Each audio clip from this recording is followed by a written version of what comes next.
Bismillahirrahmanirrahim. Assalamualaikum warahmatullahi wabarakatuh. Alhamdulillahirabbil alamin wassalatu wassalamu ala Rasulillah wa ala alihi wa ashabihi ajmain, amma ba'du. Rabbi syrah li sadri wa yassir li amri wahlul 'uqdatam min lisani yafqahu qawli. Rabbi zidni ilma warzuqni fahma. Subhanaka la ilma lana illa ma 'allamtana innaka antal alimul hakim. Wala haula wala quwata illa billahil aliyyil azim. Pertama-tama marilah kita panjatkan rasa syukur pada Allah atas limpahan nikmat karunia, hidayah dan kesehatan, sehingga kita sama-sama dapat menjalani ibadah puasa tahun ini dengan sebaik-baiknya. Salawat serta salam semoga selalu tercurahkan kepada junjungan kita Nabi besar Muhammad sallallahu alaihi wasallam. Pada kesempatan kali ini, baiklah kita akan lanjutkan kajian kita di Kitabus Shiyam, bab tentang puasa pada masalah sunanus shaum wa Ramadan, sunnah-sunnah puasa dan sunnah di bulan puasa di bulan Ramadan, dalam kitab At-Taqrirat As-Sadidah fil Masail Al-Mufidah. Di sini ada 17 bahasan kaitannya dengan sunnah puasa. Adapun yang pertama yaitu ta'jilul fitri idza tayaqqana al-ghurub. Maka bersegera untuk berbuka apabila yakin al-ghurub, apabila yakin matahari telah tenggelam atau masuk waktu maghrib. Bi khilafi ma idza syakka fayajibu alaihi ay ya'mal bil ihtiyat wa ya'khir al-fitr. Kecuali kalau memang dia ragu, ini sudah masuk waktu maghrib kah tidakkah, sudah masuk waktu berbuka kah atau belum, maka fayajibu alaihi, wajib baginya ayya'mala bil ihtiyat, untuk berhati-hati, wa yu'akhira al fitr, dan menunda berbuka. Sunnah yang kedua adalah as-suhur walau bi jur'ati ma, yaitu bersahur meskipun dengan sedikit air. Wa yadkhulu waktu sahur min muntasafil lail. Masuknya waktu sahur itu sejak pertengahan malam. Jadi sahur ini itu masuk bagian daripada sunnah berpuasa. Sini di catatan kakinya apa hikmahnya, katanya wa hikmatuhu at-taqawi ala shaum. Itu akan memperkuat, akan menguatkan kita ketika nanti kita berpuasa.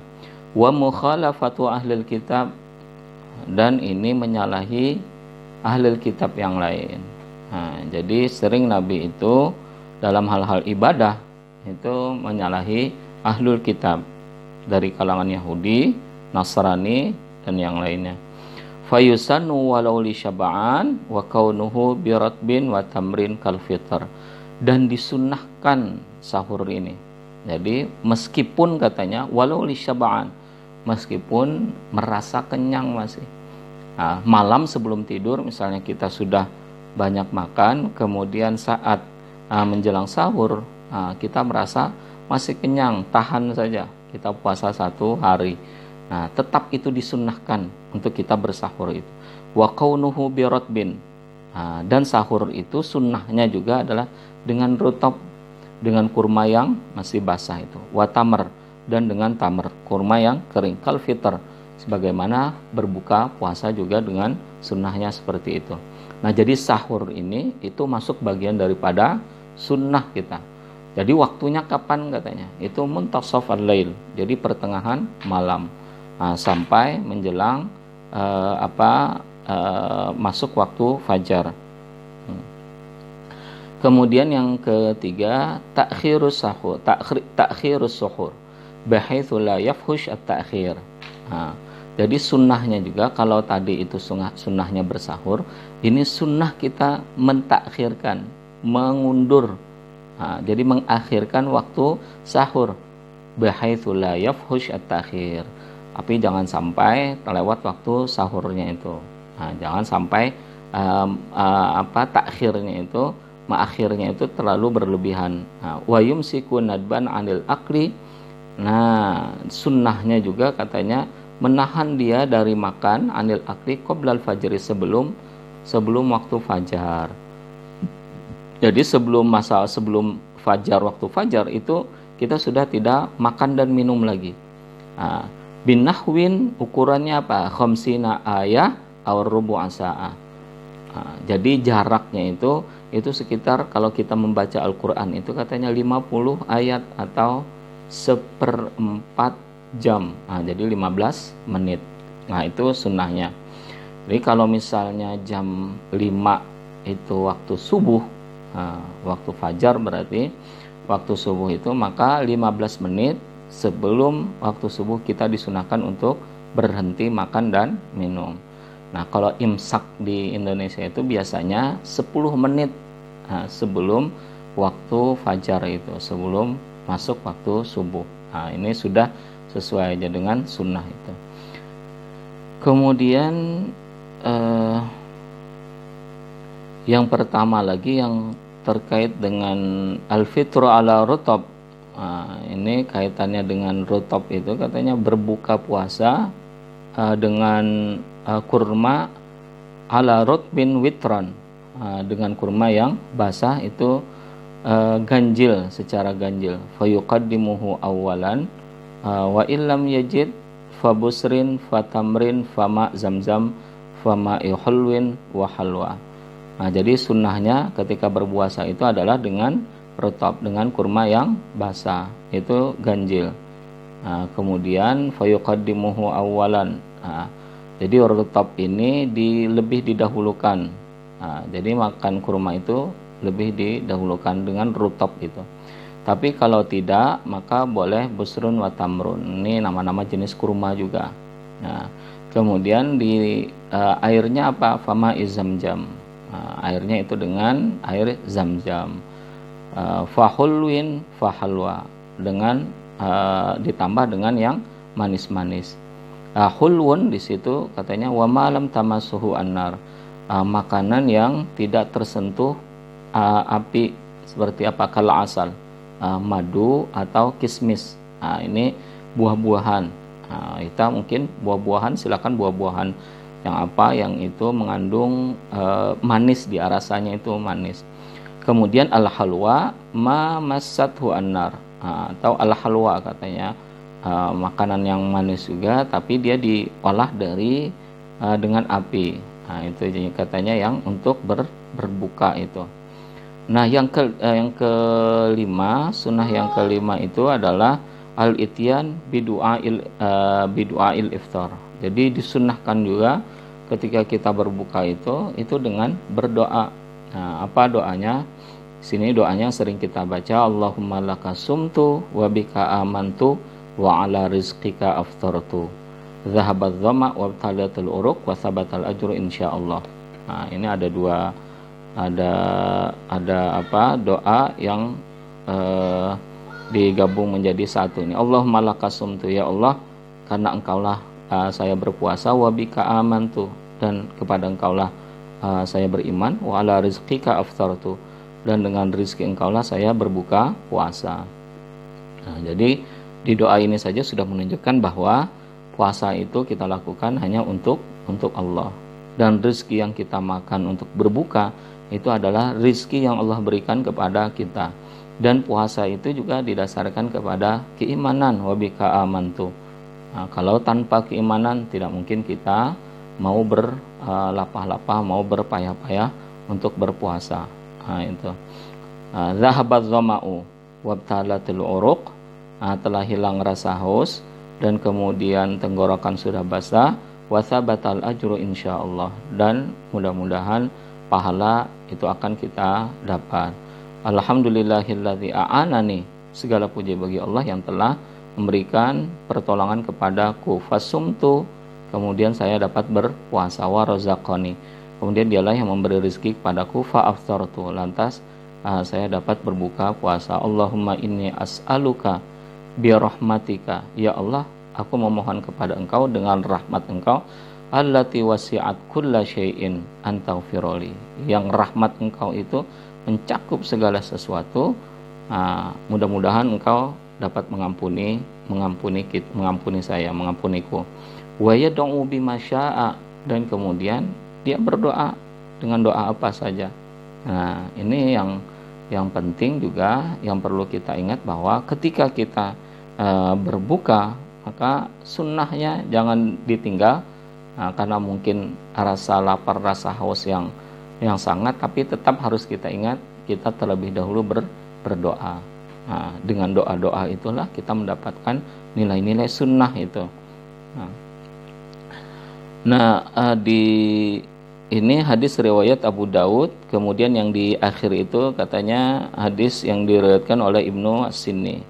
Nah, kemudian yang sunnah yang keenam itu taftiru as-shaimin lima fihi minal ajr al-kabir, membukakan berpuasa membukakan orang-orang yang berpuasa, memberi makan atau memberi minum untuk orang-orang yang berpuasa, itu taftirus shaimin lima fihi minal ajr al-kabir, karena dalam membukakan orang puasa itu terdapat pahala yang sangat sangat besar.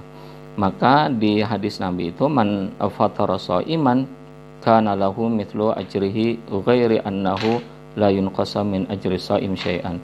Jadi barang siapa yang membukakan orang yang berpuasa, kana lahu mithlu ajrihi, dia akan mendapatkan pahala sebagaimana pahala orang yang berpuasa itu tadi. Dia akan mendapatkan pahala orang yang berpuasa sebagaimana orang yang berpuasa itu tadi. Ghairu annahu la yunqas min ajri shaim syai'an. Yang tidak, pahala yang orang berpuasa itu tidak dikurangi sedikit pun. Karena mungkin kalau ada anggapan bahwa kita mendapatkan puasa dari memberi makan orang yang berpuasa, kemudian orang yang berpuasa itu pahalanya menjadi berkurang, ini tidak. Jadi kita mendapatkan pahala sebagaimana pahala orang yang berpuasa. Pahala orang yang berpuasa itu tidak berkurang sedikit pun. Kemudian yang ketujuh, al-iktisal minal janabah qabla al-fajri khurujan minal khilaf. Nah, yang ketujuh ini, kalau orang itu junub, maka disunahkan dia mandi sebelum masuk waktu fajar. Ini khurujan minal khilaf. Ini untuk kita keluar dari perselisihan pendapat di kalangan ulama. Meskipun junub itu tidak membatalkan ibadah puasa dia, tapi sunnahnya itu kita mandi sebelum waktu fajar masuk. Walikay yabda saumahu tahiran. Nah, ini yang penting juga, karena puasa itu bagian daripada ibadah. Dan agar dia ketika masuk waktu puasa itu, mengawali puasa itu dalam keadaan suci. Ini al-iktisal minal janabah. Yang kedelapan, al-iktisal kulla lailah min layali Ramadan ba'dal maghrib. Nah, hendaklah kita juga mandi katanya setiap malam min layali Ramadan, pada setiap malam-malam bulan Ramadan ba'dal maghrib, sesudah waktu maghrib. Kalau biasanya kita mandi sebelum waktu maghrib, di malam Ramadan, di bulan Ramadan, itu katanya sunnahnya kita mandi sesudah waktu maghrib, likayan syad lil qiyam, agar kita nanti bersemangat dalam beribadah di malam harinya itu. Sunnah yang kesembilan, al-muhafadzah ala salatit tarawih, yaitu menjaga salat sunnah tarawih min awwali lailah ila akhiri lailah, dari awal malam sampai akhir malam. Jadi salat tarawih itu dari awal malam, jadi sesudah isya awal malam sampai menjelang subuh, itu akhir lail. Qala alaihi salatu wassalam, ini dasarkan pada hadis Nabi yang menyatakan, man qama ramadhana imanan wahtisaban ghufira lahu ma taqaddama min dzanbi.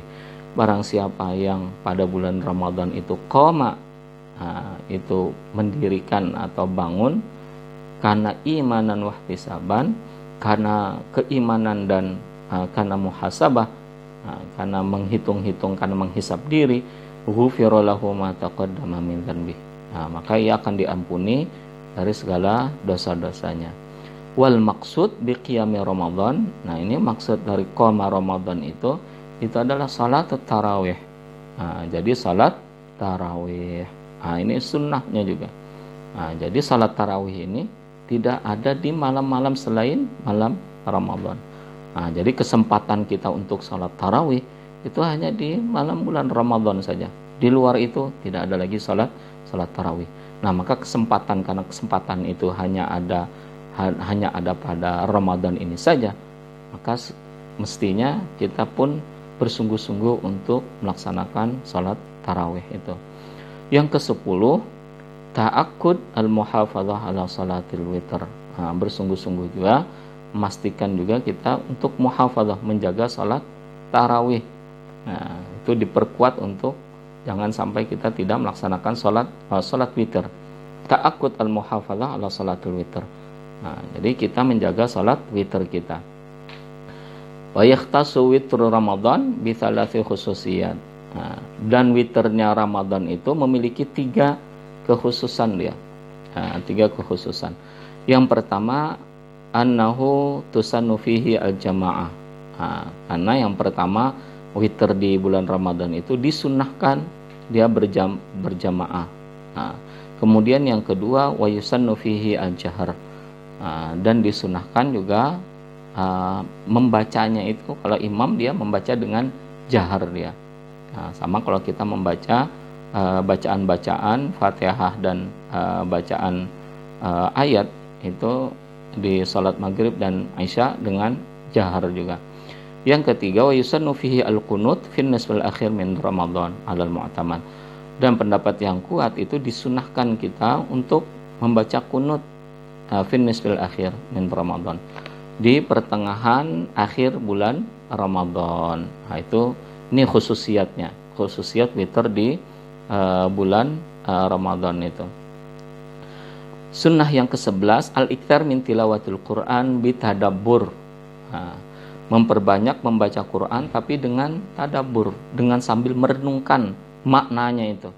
Nah, maka kesempatan kita untuk bulan Ramadan ini itu untuk membaca Quran sambil merenungi. Kalau misalnya kita tidak mampu untuk memahami bahasa Arab dengan baik, maka bisa kita buka Al-Quran yang itu ada terjemahnya, atau mungkin didampingi dengan kitab-kitab atau terjemah-terjemah tafsir Qurannya. Nah, ini kesempatan kita, peluang kita untuk mengkaji Quran, mentadabburi, merenungkan makna-maknanya.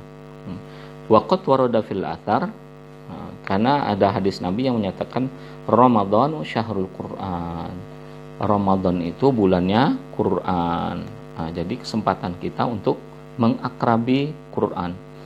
Yang ke-12, sunnahnya al-iktsar minas sunan. Jadi memperbanyak melakukan hal-hal yang sunnah. Apa? Karawatibis salawat, salat-salat rawatib, salat qabliyah, salat ba'diyah. Nah, itu kesempatan kita di bulan Ramadan ini untuk memperbanyak salat-salat yang sunnah.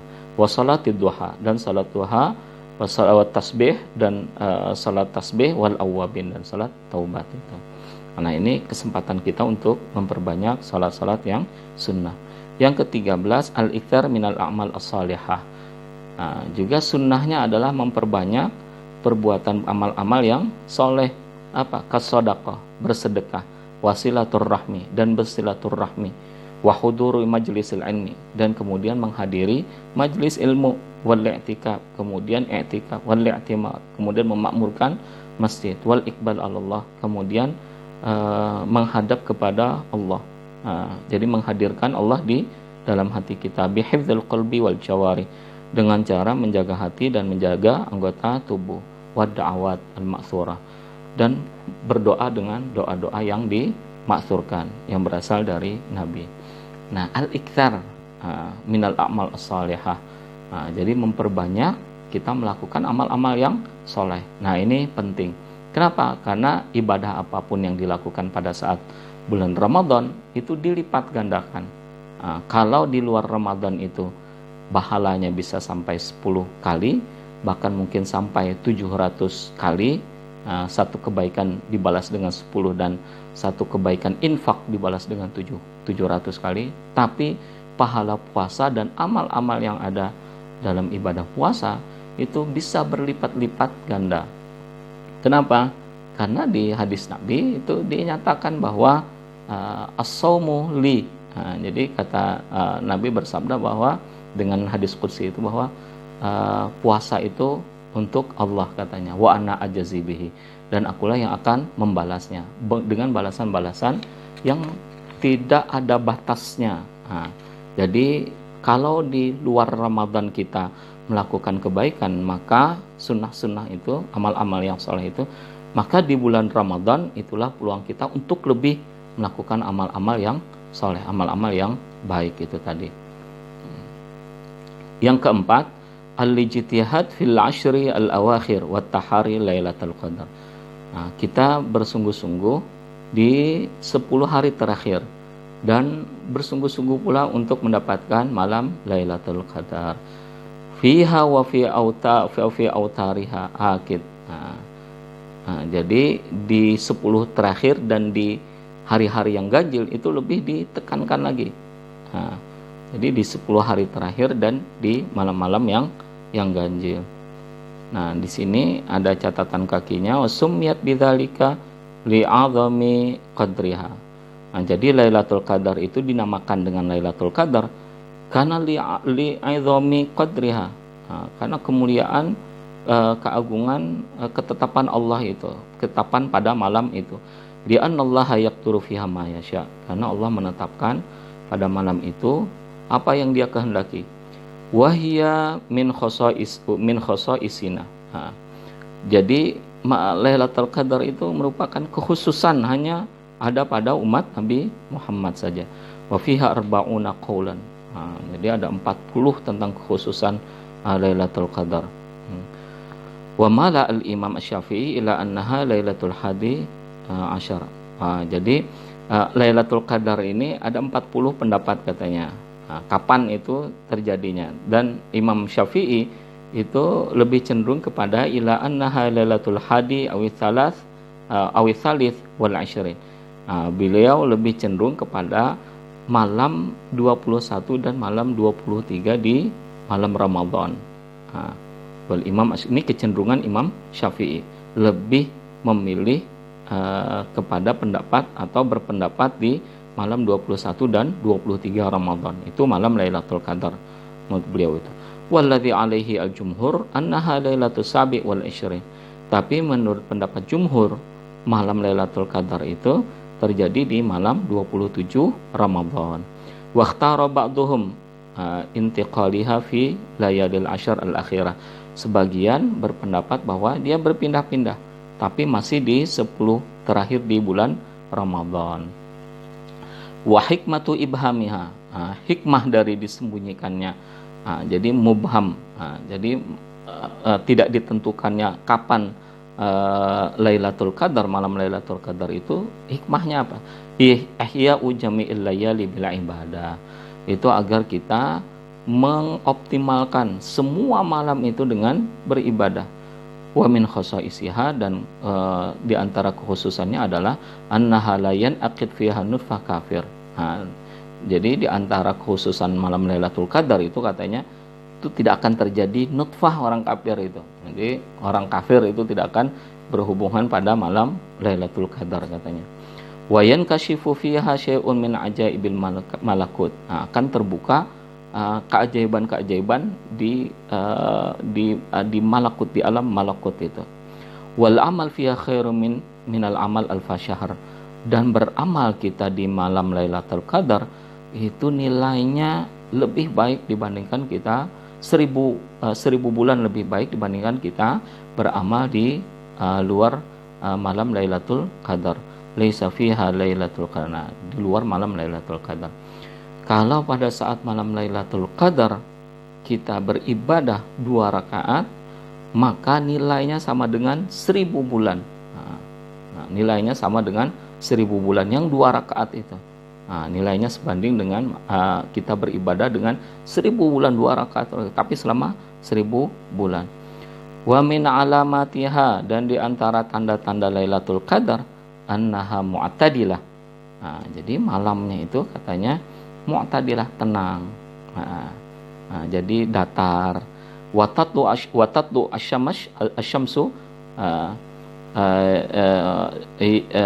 watatlu asyamsu yamuha bayda. Dan matahari ketika dia terbit pada hari paginya itu bayda, dia dalam keadaan putih jernih dia.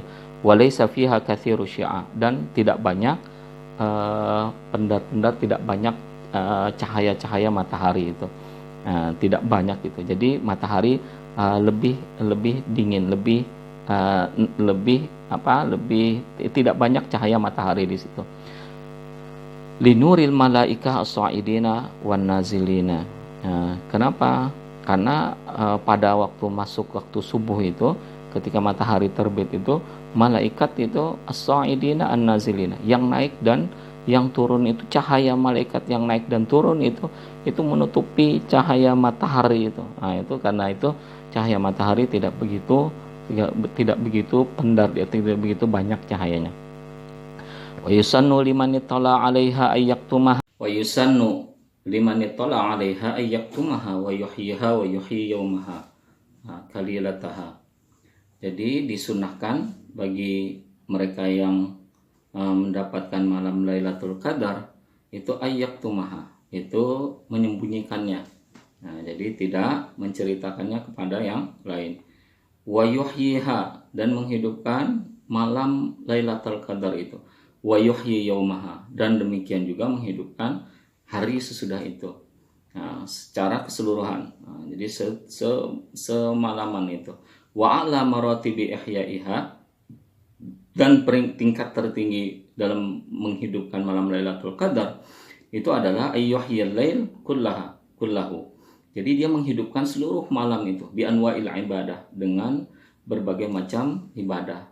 Kasalah, seperti salat, kemudian wal qiraah, dan membaca Al-Qur'an, wa kathrati ad-du'a, dan memperbanyak doa, al-mustamil ala qawlihi, yang itu terangkum dalam doa Allahumma innaka afuwun karim, Allahumma innaka afuwun, ya Allah engkau maha maaf, tuhibbul afwa, dan menyukai permohonan maaf, fa'fu anni, maka maafkanlah saya. Dan ini doa yang kita panjatkan pada saat mendapatkan Lailatul Qadar. Allahumma innaka afuwun karim tuhibbul afwa, atau Allahumma innaka afuwun tuhibbul afwa fa'fu anni. Atau kita baca selama bulan Ramadan untuk memohon ampunan dari Allah Subhanahu wa taala. Wa ausatuha, dan peringkat yang menengah untuk menghidupkan malam Lailatul Qadar itu adalah ayyuhya ma'zamal lail bima dzukira, menghidupkan sebagian besar malam itu sebagai dengan ibadah-ibadah yang telah disebutkan sebelumnya itu tadi. Ini salat, baca Quran, banyak doa, dan lain sebagainya. Wa adnaha, dan paling rendah, paling tidak katanya dalam menghidupkan malam Lailatul Qadar itu adalah ayyusalliya al-isya, kita salat isya fi jama'atin, dengan berjamaah. Wa ya'zima ala salatis subah fi jama'atin, dan berazam untuk melaksanakan salat subuh secara berjamaah pula. Dan salat isya berjamaah dan salat subuh ini setidaknya itu paling rendah dalam menghidupkan malam Lailatul Qadar. Nah, kemudian berikutnya lagi yang ke-15, sunnahnya adalah tahari al-iftar ala halal. Nah, kita berusaha sungguh-sungguh untuk dalam berbuka puasa itu dengan hal-hal yang halal. Halal yang didapat, halal yang dimakan. Kemudian yang ke-16 adalah tausiah 'alal 'iyal, yaitu memberi kelapangan kepada keluarga. Nah, ini tidak ada penjelasan lebih lanjut tentang tausiah ini. Kemudian yang ke-17 adalah tarkul lagwi wal musyatamah. Jadi meninggalkan sesuatu yang sia-sia. Jadi jangan ada yang sia-sia yang dilakukan pada bulan Ramadan atau malam bulan Ramadan. Wal musyatamah, dan saling mencaci maki. Sia-sia itu apa yang tidak ada faidahnya. Yang tidak ada faidahnya, tidak ada amal-amal kebaikannya di situ. Wal musyatamah, dan mencaci maki atau saling mencaci maki. Fa in syatamahu ahadun, dan apabila ada orang yang mencaci maki dia, maka fayatadzakkar biqalbihi annahu shaim, maka hendaklah dia mengingatkan hatinya bahwa dia dalam keadaan berpuasa. Memang ada di hadis Nabi itu fa in syatamahu ahadun falyakul anni shaim. Jadi kalau ada orang yang mengajak bertengkar atau ada orang yang mencaci maki, maka katakan bahwa saya itu berpuasa. Ini zajron li nafsihi an idkhali al khalal ala saumihi. Jadi menjauhkan dirinya dari hal-hal yang tidak baik itu yang masuk di puasanya, itu yang dapat menghilangkan nilai ibadah puasanya. Wa yandub ayyaqudhalika bilisani, dan disunahkan itu dengan lisannya, mengucapkan dengan lisannya juga. Illam yakhaf ar-riya, kalau dia tidak khawatir di situ ada riya. Kalau tadi itu di hati, maka disunahkan itu diucapkan bahwa saya lagi berpuasa. Kalau seandainya kita tidak khawatir riya di situ, zajar nekhosmihi wadaf'an billati hiya ahsan, itu untuk menghindari agar orang yang mencaci maki itu tidak ada perdebatan berikutnya. Wadaf'an billati hiya ahsan, dan itu untuk membalas dengan sesuatu yang baik. Ya, bahasan kita selanjutnya kaitannya dengan yang qismu as-shaum ila thalathati aqsam. Nah, di sini pendapat Imam Al-Ghazali kaitannya dengan macam-macam puasa itu. Nah, barangkali ini nanti akan jadi bahasan kita selanjutnya. Barangkali demikian, mudah-mudahan manfaat, mudah-mudahan apa yang kita ibadah-ibadah yang kita laksanakan selama bulan Ramadan itu tercatat sebagai ibadah-ibadah yang diterima Allah Subhanahu wa taala, dan mudah-mudahan amalan-amalan itu diberikan ganjaran yang sebesar-besarnya sehingga kita mendapatkan nilai dari ibadah puasa dan ibadah-ibadah kita selama bulan Ramadan, termasuk ibadah dalam menuntut ilmu. Demikian, mudah-mudahan manfaat. Salah hilaf mohon maaf. Wabillahi taufiq wal hidayah. Wassalamualaikum warahmatullahi wabarakatuh.